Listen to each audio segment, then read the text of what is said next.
Pressure কুকাৰটোত এয়া কি দেখিছেনে? এই বিৰিয়ানী ঘৰতে বনাইছিলোঁ। কেনেকৈ বনাইছোঁ আহকচোন, ভিডিঅ'টো আৰম্ভ কৰোঁ।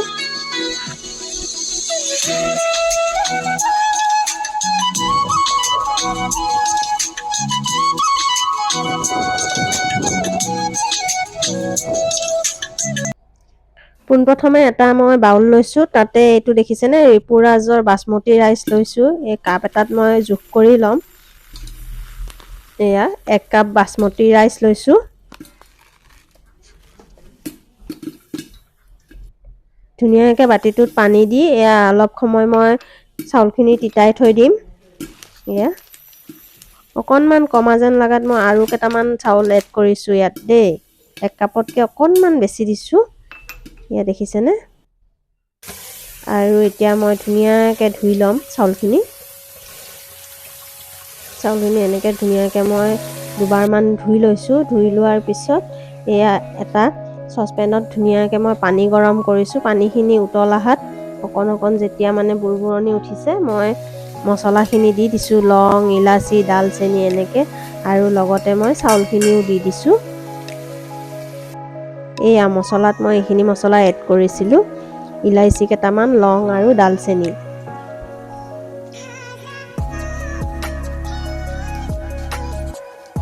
এইখিনি মছলা এতিয়া মই চাউলখিনি অকণমান হাফ বইল হ'বলৈ দিম। এয়া দেখিছেনে?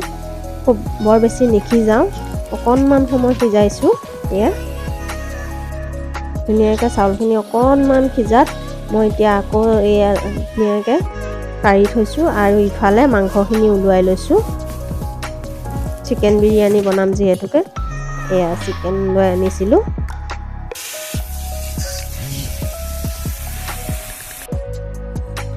আৰু মাংসখিনি বনাবৰ কাৰণে মই পিঁয়াজ ল'লোঁ, নহৰু, আদা লৈছোঁ।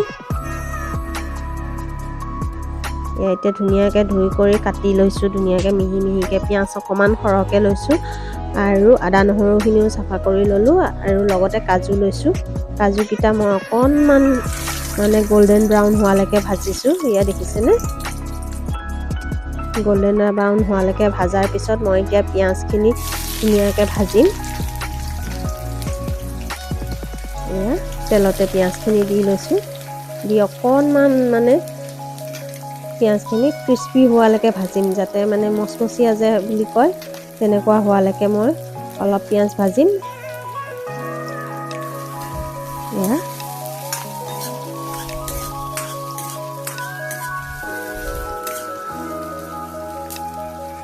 সদায় ভাতবিলাকনো কিমান খাই থাকিব, কেতিয়াবা মানে নতুন নতুন কিবা ভালকৈ বনাই খাবলৈ মন যায়, আৰু অৰ্ডাৰ কৰিনো সদায় কিমান খাম। সেয়ে মানে নাজানাই ঘৰতে বনাবলৈ চেষ্টা কৰোঁ। এয়া দেখিছেনে? পিঁয়াজখিনি গল্ডেন ব্ৰাউন হোৱাত, অলপ ক্ৰিস্পি হোৱাত মই অলপ থৈ দিলোঁ, আৰু এইখিনি পিঁয়াজতে মই মাংসখিনি দি এনেদৰে আদা নহৰু দি লৰাই বগৰাই দিম। এতিয়া ধুনীয়াকৈ লৰাই দিম। দেখিছেনে? ধুনীয়াকৈ মাংসখিনি ভাজিছোঁ। এয়া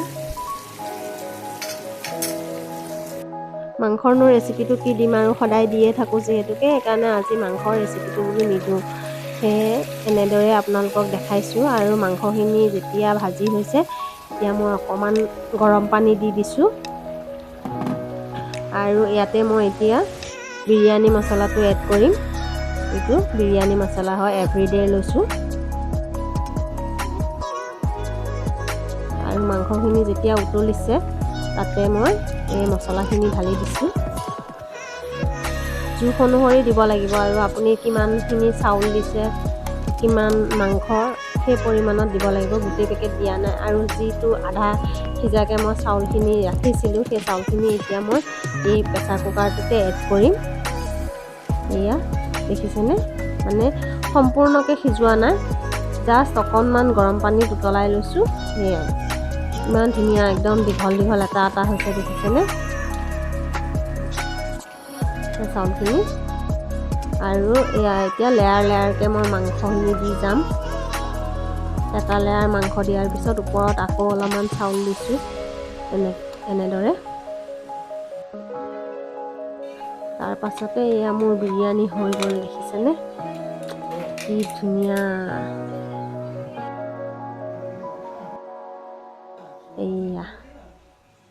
ফুড কালাৰ অলপো মই এড কৰিছোঁ দেই। এতিয়া ধুনীয়াকৈ মই ছোৱালীজনীক ওলোৱাই দিছোঁ। তাই খাই খুব ভাল পায় এইবিলাক বস্তু। দেখিছেনে ইমান ধুনীয়া হৈছে বিৰিয়ানীখিনি নহয়, একদম হোটেলৰ নিচিনা হৈছে কিন্তু দেই। যদি ভাল লাগিছে লাইক কমেণ্ট শ্বেয়াৰ কৰিব আৰু আপোনালোকেও এবাৰ বনাই